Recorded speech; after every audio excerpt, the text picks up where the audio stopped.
Hello and welcome to Mind Shifters Radio. I'm Tim Hayes. I'm your host for the first hour, and today is Monday, March 22nd, 2021. As always, we're grateful to everyone who's joining us here today, whether you're listening live or in the archives, as we spend another couple of hours teaching and supporting people in learning how to use the most powerful, effective, efficient, and accessible tools I've ever encountered in my over 46 years, almost 47 years of doing therapy.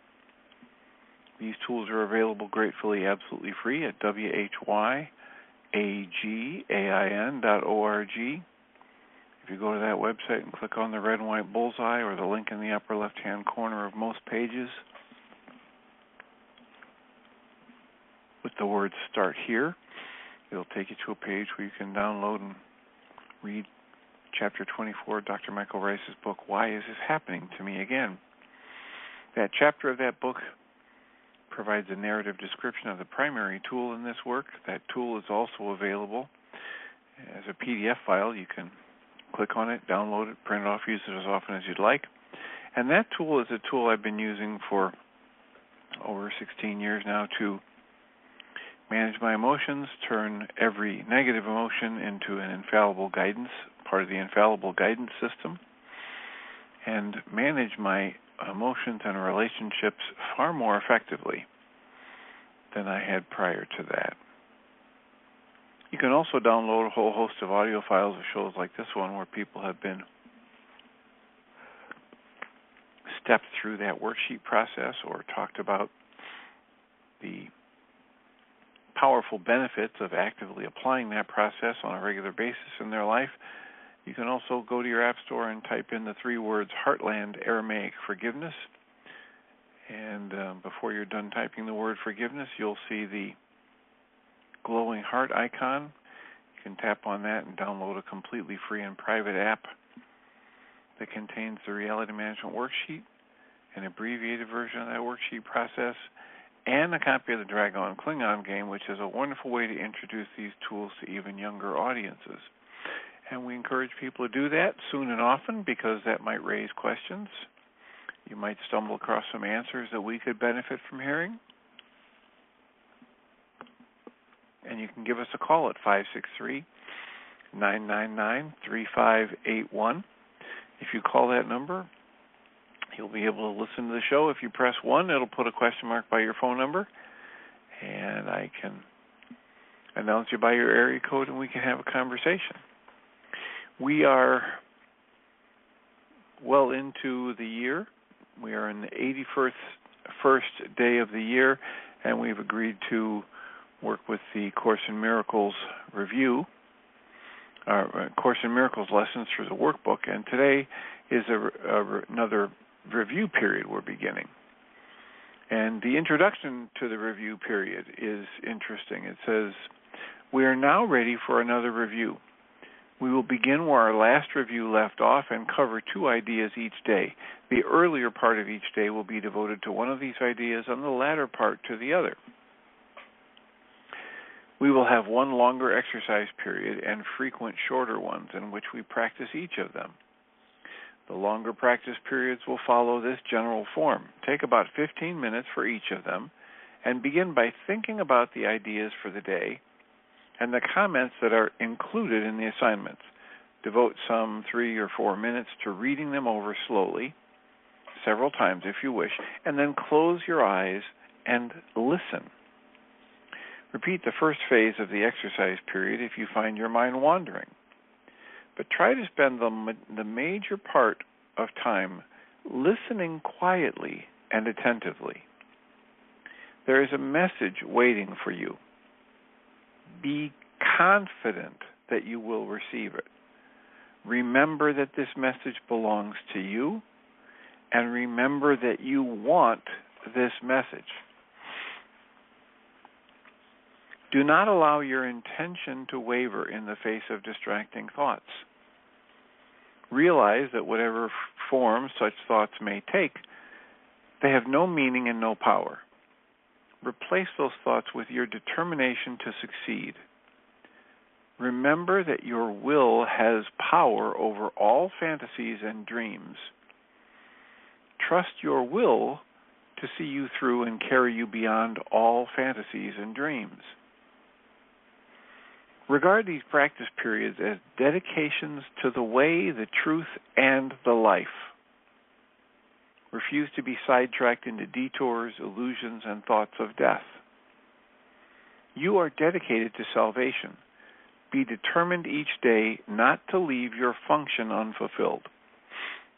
Reaffirm your determination in the shorter practice periods as well, using the original form of the idea for general applications, and more specific forms where needed. Some specific forms are included in the comments which follow the statement of the ideas. These, however, are merely suggestions. It is not the particular words you use that matter. So there's the introduction to the review, and this is a review in Lesson 81. The review of Lesson 61, I am the light of the world. How holy am I who have been given the function of lighting up the world? Let me be still before my holiness. In its calm light, let all my conflicts disappear. In its peace, let me remember who I am. Some specific forms for applying this idea when special difficulties seem to arise might be, let me not obscure the light of the world in me. Let the light of the world shine through this appearance. This shadow will vanish before the light. Lesson 62's review is, forgiveness is my function as the light of the world. It is through accepting my function that I will see the light in me. And in this light will my function stand clear and perfectly unambiguous before my sight. My acceptance does not depend on my recognizing what my function is, for I do not yet understand forgiveness.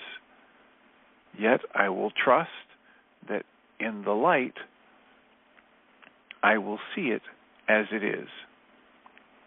Specific forms for using this idea might include, let this help me learn what forgiveness means. Let me not separate my function from my will. I will not use this for an alien purpose.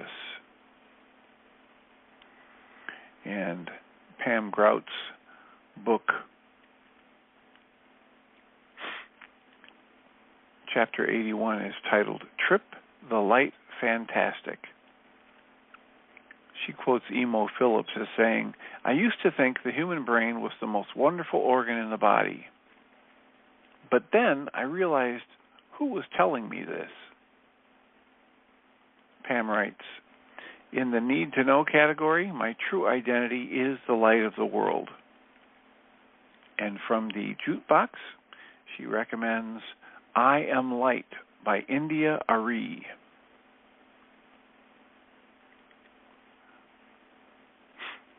The We Will Rock You begins with, but the wanker said, when Taz's dog Izzy was a puppy, she ran full speed ahead into every single canine she saw, wagging her tail, eager to make a new buddy.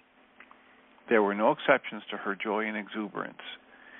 This is how we would be too, running to every other member of the human race in joyful glee, if we hadn't condensed reality into our very limited perception.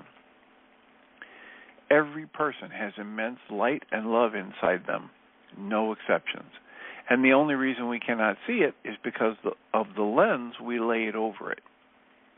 We cover it up with our beliefs and expectations, with facts that we just know are true. Nothing is as it appears. All we see with the limited five senses is a hologram of our beliefs and expectations, and it is flawed, and it gets us in trouble. Daryl Davis is doing his part Daryl Davis is doing his part to bridge the divide. He's a black musician who attended early primary school overseas. When his parents moved back to the United States, like most of the boys in his 6th grade class, he joined the Boy Scouts. One day, while marching with his troop, people started throwing rocks and sticks at him. His first thought was, they must not like Boy Scouts. At that point, his parents sat him down and had the race talk. He was stunned. How could they not like me, he thought. They don't even know me. Since that time, he has taken on the hobby of getting to know white supremacists, and instead of yelling at them or berating them, he sits down and asks questions. He genuinely wants to know what they think. As he says about engaging his, quote, enemies, close quotes, when you are actively learning about someone else, you are passively teaching them about yourself. Some black activists have labeled his methods non-compos mentis, but he likes to say, I've gotten dozens of retired hoods and robes in my closet. How many do you have? So, forgiveness is my function as the light of the world, and I am that light of the world. So our call-in number is 563-999-3581, and we have 47 minutes of time to entertain your comments or questions. Give us a call, press 1. Let us know how we can help make this our most relevant and useful for you. We have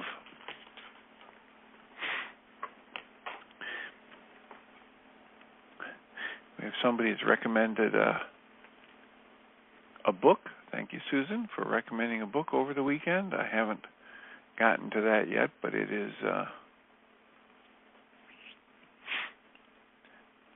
recommended by Susan that Reverend Martin has a book that actually presents some very useful tools.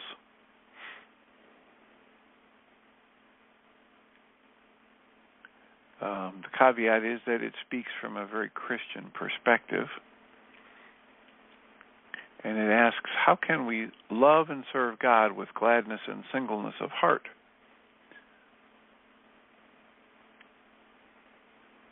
Christopher H. Martin is an Episcopal priest, and he studied and explored that question, building upon a renewal movement that he founded within the church called the Restoration Project. Martin has crafted a series of gentle practices to help people embrace a new and ancient way of being Christian in the world, body and soul. So thank you for that, Susan. I will look into that and have some report forthcoming. We have a journeysdream.org/podcast. Tomorrow, should be the published interview with Laura McGowan, author of the book We Are the Luckiest, The Surprising Magic of a Sober Life. Hopefully that will publish without a glitch tomorrow. And we're willing to entertain your comments, your questions, your recommendations for other authors and books. Welcome, Susan. Hi, Dr. Tim. Did you say it was going to be aired tomorrow on this radio show, on this hour? No, it's going to get published at journeysdream.org/podcast, or if you've made the if you have subscribed to that podcast, it should send you a notification tomorrow when they publish it. Oh, okay. And the one by you and Marcella Pixley. Is that on there too? Well, that is scheduled for release on the 30th. Oh, okay. And that's at journeystream.org/podcast. Great. Okay. Yeah, the Christopher Martin book it's got some sweet things in it. He talks about looking at each person's face very intentionally and seeing them as best we can in themselves. And he likes to call people theocentric enigmas. I think that is so cute. He said, like a sunflower, like the sunflowers, if you pass a field of sunflowers, all the sunflowers are facing the sun. And he said, human beings, whether they have a concept of God or think about it or not, are all looking toward the sun or God, love, whatever. And so he calls them theocentric beings, theocentric enigmas. I just think the word enigma is funny and sweet, and it just puts a very wide parameter or no parameter at all. It's like saying we don't have to know anything or understand anything when we look at a human being. I just think that's a sweet phrase, so I've been saying it to myself. Another thing he says is, and this is a quotation from somewhere in the Bible. I'm not a Bible quoter expert. The work is very near you. And what he means is what comes up right in front of you. Byron Katie says the same thing. It's right there. It might be washing the dishes, tying some shoes of a kid, or tying your own shoes. But it's the work. It is what is required, what is the next thing that is a legitimate thing that can be included in the lexicon of valuable things that we do. And I've had this terrible habit all my life of naming what counts and what doesn't count.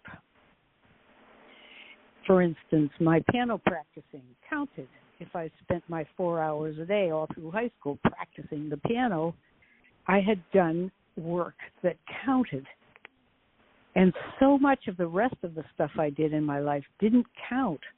And you can imagine the level of anxiety. If I didn't get my practicing done, I hadn't earned my ticket to be worthy in life. And I know lots of us do that in different ways with different things. We define ourselves in certain ways, and if we're falling short, it's painful.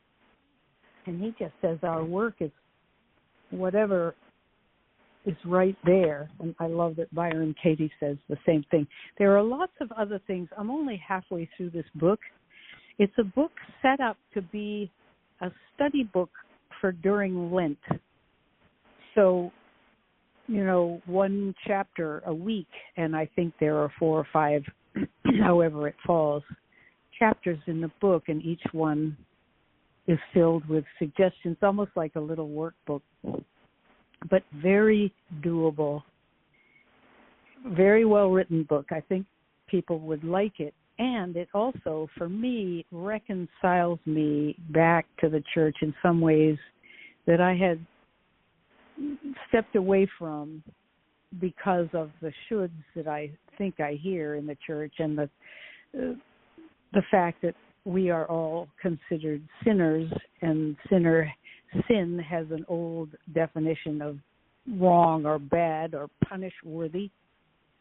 And so this undoes a lot of that. This isn't try to recruit people into Christianity at all, and he has no intention of doing that either, I don't think. He has stepped through the keyhole of a Christian frame, and it becomes universal again. So I think you'll like it, and if you don't, well, we'll see. It doesn't matter, but it's just a good book, and he is a very accessible person. He has a parish somewhere out in California, a small parish.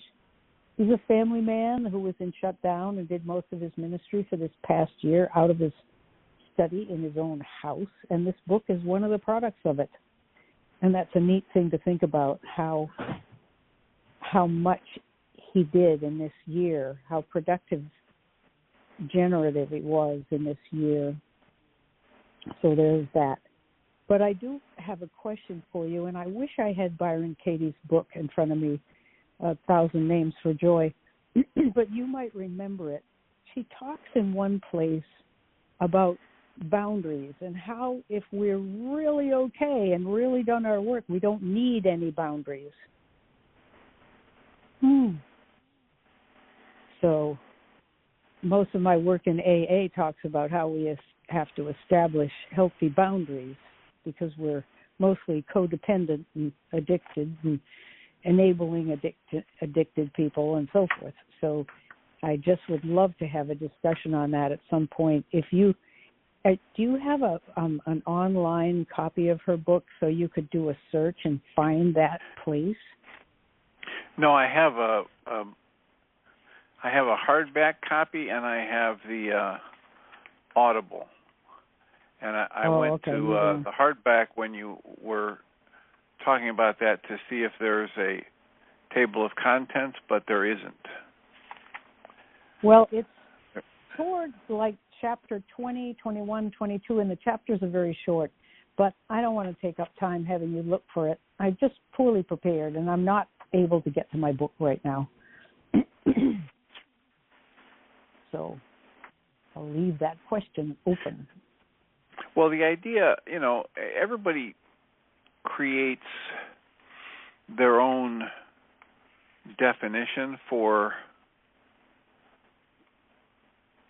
every word, but, a word like boundaries. So if I read you the opening paragraph of 20 or 21 or 22, would you know if it was the right chapter? No, not at the beginning. Is she talking about how can I possess anything? Things come to me when I need them, for as long as I need them, and the way I know I need them is I have them, and she gives away the rings that her husband gives her when it comes to her to give them away. I don't remember, Dr. Tim. I do know that it's not very deep into the book, but I've been going back and forth, so I can't really. Well, the idea is that, for when I work with people and I talk about boundaries, I give a very specific definition, and I say, for me, boundaries are what are everything I say and do that educates the people around me about what I think is acceptable and not acceptable. Yeah. And sometimes when I give that definition, people get all excited and say, that's great. I'm going to start educating people around me about what I think is. I'm going to do this to show them that, and I'm going to do that to show them this. And I say, well, you have to hold on and take a breath and get ready for the worst part of this whole thing. What's that? I say, well, the truth is, everything you say and do educates the people around you about what you think is acceptable and not acceptable. Yeah. And they get confused, and I say, well, for example, here's the father who lectures his children practically every day of their lives about how honesty is the best policy and never lie, and if you tell the truth, even if you did something bad, it'll go better, etc. And the kid gets to be 12 years old, and they're at home one day, and the phone rings in the weekend, and the kid says, Dad, it's Uncle Larry. And Dad yells out, tell him I'm not home. Oh, yeah. And in that one behavior, they demonstrate to the child the truth about their relationship with the truth and how important it is. And so, it's everything I say and do educates the people around me about what I think is acceptable and not acceptable. And so if you talk about, if I'm at a party and somebody starts telling off-color jokes or racist jokes or misogynist jokes, and I kind of quietly chuckle and put my head down and walk away, that's a level of a statement that may or may not be heard. Mm-hmm. If I speak up and I say, that's really inappropriate, and then I leave, that's another level of a statement that has a greater chance of being heard. If I keep saying to the person that I'm in a relationship with, I really don't like the way you're talking to me, please don't talk to me that way anymore. And we're, 6 months into the relationship, and every other day I have to say, please don't talk to me that way. I didn't do anything to, merit getting yelled at or berated. But we're 6 months into the relationship, it's still happening, and I'm still there. My behavior is saying, it's okay, you can berate me and I'll stay. So what I talk to people about in boundaries is everything that I say and do that educates the people around me about what I believe is acceptable and not acceptable. And so in that sense, we all have boundaries. Mm-hmm. We are all always teaching the people around us about what we think is acceptable and not acceptable. The critical part of it is most of us don't realize that that's what's happening. We don't realize how truly we are educating the people around us about what we will put up with and what we think is acceptable in relationship behaviors and in the treatment of others, etc. So using that definition, we're all always creating boundaries. But, you bring in Michael Ryce's work and he'll start saying, but we're all creating, but we're not always consciously creating. Mm. So if I get more conscious in my creative process related to what are my words and behaviors communicating to others about what I think is acceptable and not acceptable, then I've got another tool I can use in my life to create consciously. Right. And to have a conscious impact on my relationships, plural. I should probably wait until I find that place in the book, but I imagine Katie, after she had her awakening, probably with her, everything is acceptable. And she wouldn't run away unless she was in physical danger. And even then, there are stories about how a man holds a knife to her and she thinks to herself, well, maybe this is it. Maybe this is my time to go. But she also speaks to the perpetrator. I don't remember exactly what she said. Something like, why would you do this to yourself? You have a whole life. I mean, you're going to hurt yourself terribly. You can kill me if you want. I might be misremembering. Maybe you remember this story. I remember it, and you're as far as my memory goes, you're recalling it quite accurately. Yeah. Yeah. Right, but that's a whole different level of awakening than most of us are operating from. Absolutely, it is. Yes. Okay, exactly. Right. So that's the turn. Yeah. And remember, there. We've talked about this several times. There are a number of different teachers that have highlighted for us the dangers of trying to pretend that we're more enlightened than we actually are. Right. So if you haven't reached this level of awakening that Byron Katie talks about, and you decide you're going to go out in your life and just let everything be okay, mm-hmm. You're probably going to be very disappointed with the results. Right, I can see that. You were talking about, you gave an example just a minute ago about somebody who kept doing something and you or the person setting boundaries, set a boundary but stayed in the relationship, set a boundary but it kept happening. And you said that is passively giving permission to the other person to continue with. Yeah, my behavior is telling them it's okay to do what they're doing. My words are like a whisper in a hurricane. If it's not matched with behaviors that demonstrate my willingness to tolerate it. Mhm. Well, I love hearing this because you've just pretty much outlined what happened with this friendship that I finally left. And I have never heard, this is like hearing a permission, because for so long I did accept, put up with, protest, say, I don't like this, please don't do this, but it kept happening and finally communicating anymore.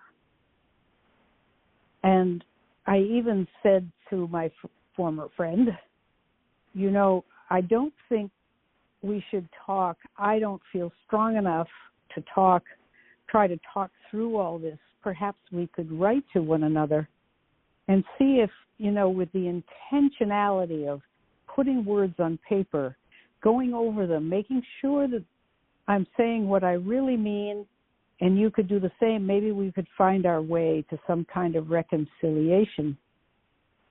And the retort was, I don't want to have superficial discussions in emails. I want to talk. And I said, well, I just can't right now. So, and I'm not even sure, I didn't say this, I was writing this, and I said, so maybe I shouldn't even be writing this much, but I just I don't feel healthy enough to be able to handle what's happening between us. I feel very vulnerable. I need some time. And she basically said, I don't want to write. I want to talk. So we haven't communicated because I didn't talk and she didn't write. And there it is. It's an impasse. It's been 4 months almost. But what you just said about setting the boundary and then really setting the boundary, that's what I did, I guess. And this is the result. And it's not an ideal result, but it's better than what was happening. It is an ideal result. It's perfect. I mean, you're talking about Byron Katie's work. How do we know it's perfect? Because it's what happened. Oh, okay. I understand that, but it feels like a cop-out, too. You know, well, everything's but just how okay. so? I mean, but it's a cop-out only if you're going to hold a different level of expectation than reality is going to match. Yeah, I understand. That's true. I've had, reality. A number of times in my life, right, wrong, good, bad. I'm not saying, everybody should do the things that I do, but I've had a number of times in my life where I've communicated to people that, I'm willing to have this relationship if this and this, but I'm not willing to put up with whatever this is, whether I view it as verbal abuse or I view it as,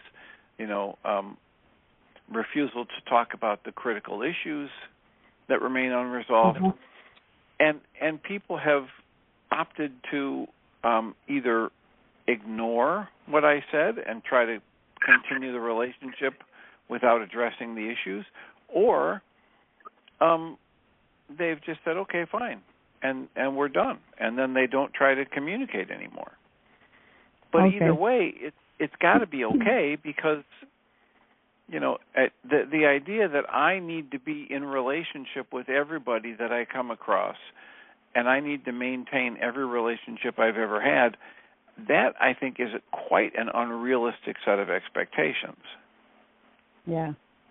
We're just not intended to be, everybody's everything. Right.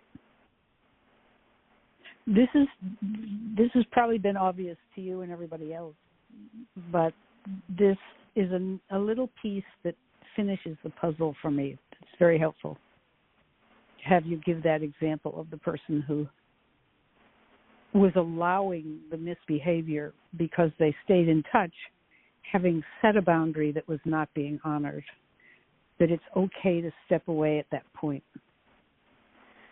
Not just okay, it's highly recommended to either step away or to find a way to communicate more powerfully that your words, when you say this is not acceptable, your words mean something to you. Yeah.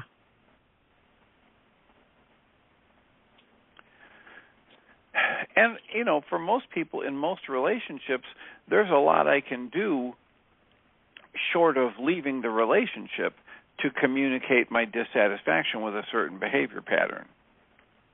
Yeah. I don't have to, you know, necessarily cut off all contact immediately and permanently. However, I can modify my pattern of interaction significantly and still, you know, refrain from doing certain things that I would have done and communicate, oh, so there's a change. Tim's really serious about this. Tim really isn't going to do this, this, and this as long as I'm still doing that. Mm-hmm. And it's not about trying to get the other person to change. It's about, for me, it's about actively demonstrating how strongly I feel about the statement I've made, about what's acceptable and not acceptable. And it's okay for me. People want to, you know, in their relationships, they feel it's okay to yell and swear and name call when they get upset instead of, you know, talking in a civil manner. That's okay for me if people want to do that. I don't choose to have relationships like that. If people want to act that way, I say, okay, you know, have a happy life. And you know, I'm not going to actively choose to be a part of that. That's just one example. You know, there are people who they want to continually circulate misogynist and racist jokes. I just don't participate in that. Right. And if even if it's somebody that, you know, was a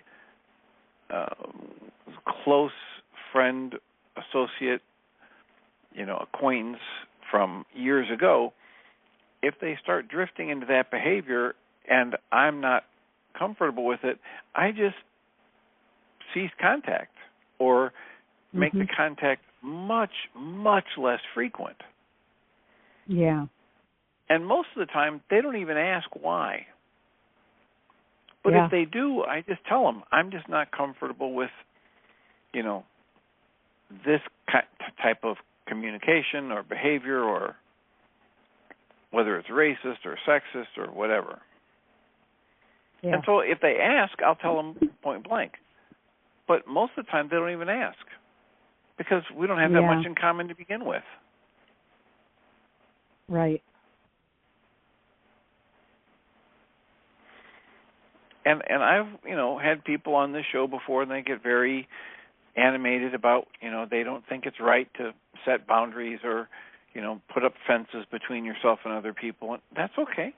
If that's how they want to live their lives, that's fine. I'm not telling people how to live their lives. I'm just giving a definition that's been very useful for me, the way to conceptualize thinking about how I communicate to people about what I feel is acceptable and not acceptable. And it doesn't, you know, it doesn't, in my mind, that's very different than putting up walls and fences and keeping people out or trying to manipulate people. Right. Ellen has raised her hand. Do you want to welcome her into the conversation? Yeah, sure. Hello. Hey, Ellen.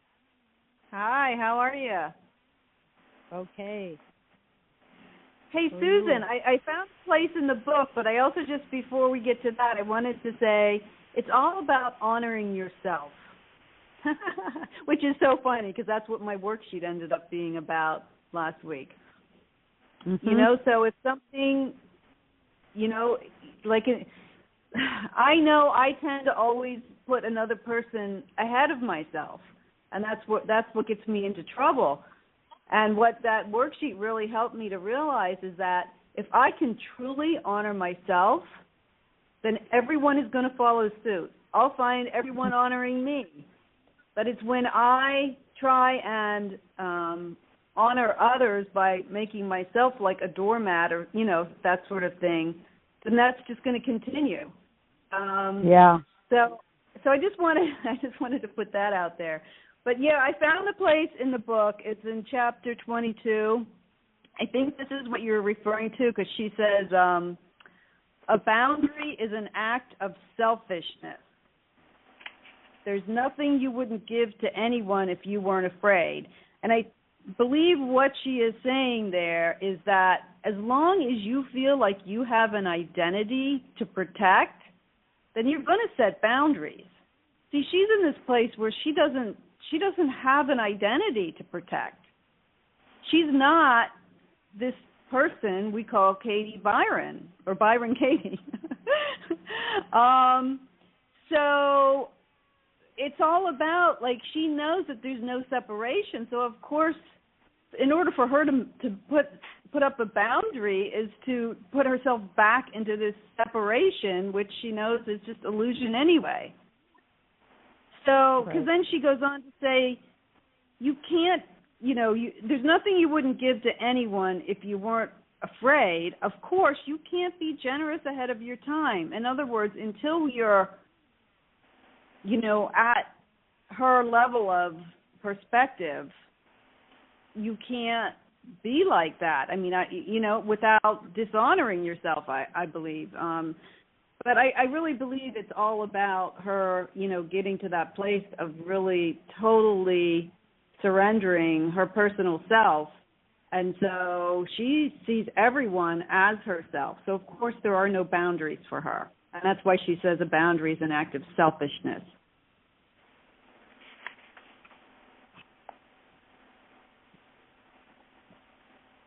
Does that make sense? Yeah. Yeah, thanks for finding the spot. Sure. But it's great because this whole chapter has to do with what other people think about you and what you think about other people. I mean, it's she says, if I think my husband should love me, I'm insane. Whose business is it whom he loves? His, of course. See, she's saying it doesn't have anything to do with me. And so that if he tells her, I love you, then she's so happy that he's having this wonderful story of loving her. But it doesn't really have anything to do with her. It's his story of her. Mm-hmm. And the same goes true if he says, oh, I hate you, I want you out of my life. It's not going to impact her either way because it doesn't have to do with her. It's his story. Mm-hmm. She's really high. I mean, yeah. So, let's but just that see what is else. part of, you know, it's none of my business what another person thinks of me. And that's the same sort of idea. And I often think about that. If I worry about what someone thinks of me, I have a goal that they think well of me, and then I don't feel very good. I feel terrible because I'm afraid they might not like me. But how would I feel without that goal, which is her work and Dr. Tim's and Michael Ryce's work to let go of that? And that goes to something I wanted to just mention to you, Dr. Tim, is the other day you said something that's been said so many times, but you said it and it clicked, and it was, you can't help anybody. You can't fix or do anything for anybody except for simple mechanical things like driving somebody somewhere. But I mean, what you said, if if it goes in the way it should, and it goes in and out, I'm still not there totally. You know, my triggers are my son and 3 of my 5 grandsons who are having hard times right now. My state of mind fluctuates tremendously, and I do worksheets, gangbusters worksheets, when they're not doing well, because I'm investing in their being well and having that goal and making my wellness and okayness be contingent on their being well. But being told I can't help, I can't, it's almost like saying, don't you dare go there. Don't you even think about it. It's not your domain. And then what do? You step out of that sense of responsibility and being locked in, and the only recourse you have is to hold them in that loving, active, loving presence that Michael talks about, and just also maybe picturing them totally well and knowing they're doing just what they should be doing right now, which is the hardest part of it for me to accept, that it's all exactly right, the way Byron Katie would say. But all of these things shore up and reconstruct, put me back together so that I can live my life, you know, without being in a complete twit. I spent a lot of time being in a twit over the weekend, but I'm getting the pontoons out and feeling better again. Wow. Thank God for the tools. Well, and that's it. It's just the tools, right? And if I use the tools, I'm going to have my life unfold in a certain way. And with more willingness to use the tools, I will be able to tolerate and eventually, hopefully, even enjoy my life as it's unfolding. But I don't get to determine how my life unfolds. You know, I know somebody over this weekend, 1 o'clock Saturday morning, was awakened from a phone call from a cousin saying our cousin is dead. Right? Aww. I mean, we're like 40 years old, 42 years old, and who would plan that? Who could say they saw that coming? This is not somebody who died at their own hand. It's not somebody who died because they've spent an entire lifetime, you know, smoking and drinking and eating all the wrong foods. This is somebody in the prime of life just hit by a vehicle and gone in an instant.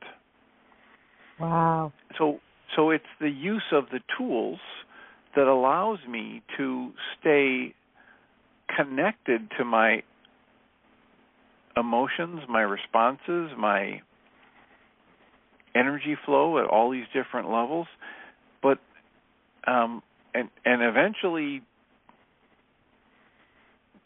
you know, be glad that I was able to use these tools so I could be there and stay emotionally connected to the rest of my family and my children.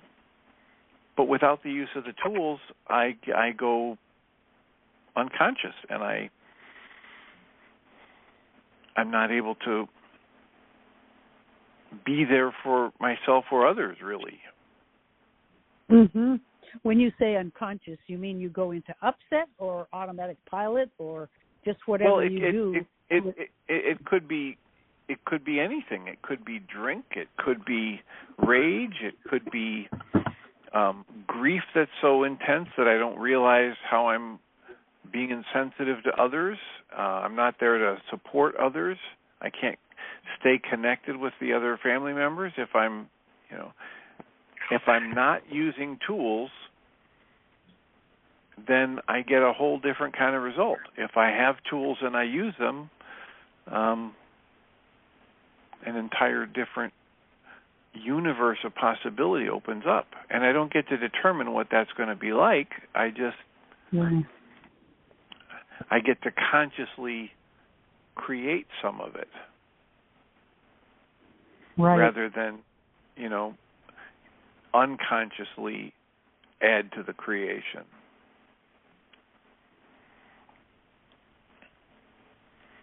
And, in most of us have been through this.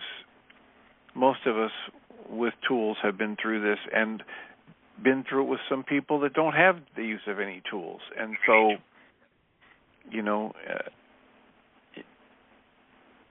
we know what it's like to watch somebody who doesn't have the use of tools, that wants to go into, raging, or wants to go into alcohol abuse, or wants to go into poor me in the middle of an entire family where everybody in the family's been affected because a family member died. Mm-hmm. But somebody without the use of tools who wants to go into poor me tries to make it all about him or herself.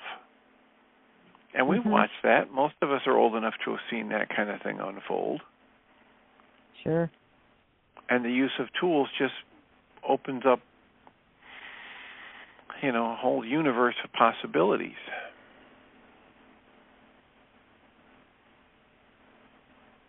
Yeah, it's like an instant writing, R-I-G-H-T, writing mechanism, a mental balancing tool. Yeah. My grandson with the OCD has been using the Ho'oponopono with the professor that triggers him so, and he uses it and then slips off of it. You mean with the thoughts he has about that professor? Right, the thoughts he has. When he gets obsessed, he'll say those words to himself, but he slips off of it. And today he had a break at school and was texting me, and he texted me and called a lot yesterday about questions he had. He needs a certain kind of reassurance. And it suddenly occurred to me, he keeps asking me, wouldn't you be upset if this professor were approaching you and took a look and saw that it was you and turned on his heel and went another way? Wouldn't that upset you? And my answer was, well, depending on a lot of things, like, did he seem in a hurry? Did he really see me? And have we had a bad time together? Is this a fluky thing, which would mean he's probably just not even seeing me? He's probably got something on his mind, blah, blah, blah. But he wants a certain answer out of me. And then it occurred to me that his OCD is no amount of a normal person's level of upset, from, no, I wouldn't be upset at all, I wouldn't even think about it, to, yeah, I'd be so upset I'd write him an email and ask him, is everything okay between us? Have I done something to offend you? Which might be normal. But he goes into a thing where literally, Dr. Tim, he said to me, if you don't answer this question right, I'm going to jump off a bridge.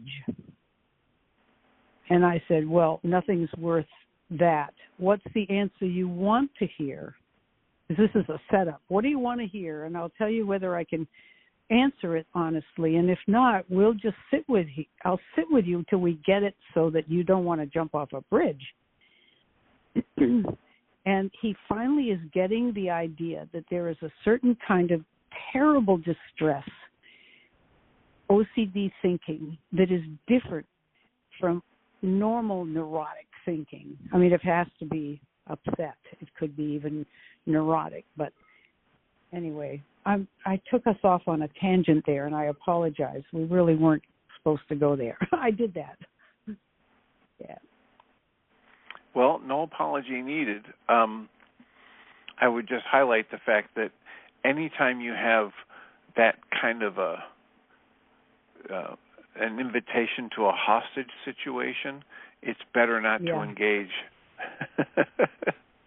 If you don't answer this right, I'm gonna hurt myself or somebody else. Okay, well, stay on the line while I dial 911 with my other phone, and you can tell that, and you can tell that to the mental health professionals, because you just threatened to hurt yourself. Because that would bring him to a certain level of sanity if I said that to him.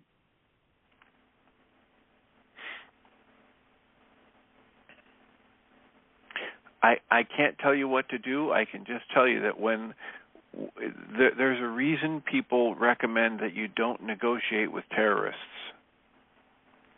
Right. Yeah. Because it doesn't get better, it gets worse. Well, and you use the word terrorist, and it feels like that. It feels as if I'm trapped. That's exactly what it is. It's exactly what it is. I'm threatening, I'm going to take my life if you don't do what I tell you to do. Mm-hmm.